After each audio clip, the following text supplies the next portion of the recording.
বিশ্ববঙ্গ বাণিজ্য সম্মেলনের মধ্যে বীরভূমের দেউচা পাচামি কয়লা খনিতে খনন কাজ শুরু করার কথা বলে শিল্পপতিদের বার্তা দিয়েছিলেন মুখ্যমন্ত্রী মমতা বন্দ্যোপাধ্যায়। সেই কথাই এদিন এক্সপোস্টে তুলে ধরেছেন মুখ্যমন্ত্রী। সেখানে তিনি বলেছেন 2011 সালে তিনি যখন মুখ্যমন্ত্রী হিসেবে দায়িত্ব নেন তখন একটাই লক্ষ্য ছিল বাংলার সমৃদ্ধির ভবিষ্যৎ নিশ্চিত করা। তার লক্ষ্য ছিল পরিষ্কার, বাংলার সবাই যেন গর্বের সঙ্গে বলতে পারে বাংলা আজ যা ভাবে ভারত ভাবে আগামীকাল।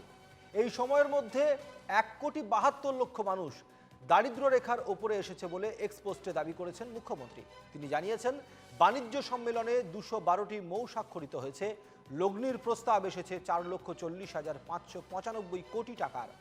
গতকাল বীরভূমের দেউচা পাচামিতে কয়লা উত্তোলনের কাজ শুরু হয়েছে। একই সঙ্গে অশোকনগরে তেল উত্তোলন বাংলাকে ভারতের পেট্রোলিয়াম মানচিত্রে শক্তিশালী জায়গা করে দেবে বলেও উল্লেখ করেছেন মুখ্যমন্ত্রী। তিনি আরও বলেছেন বিশ্ব বাংলার স্বপ্ন হলো এমন এক বাংলা যার এগিয়ে যাওয়া উদাহরণস্বরূপ, এমন এক বাংলা যা ভবিষ্যতের জন্য তৈরি।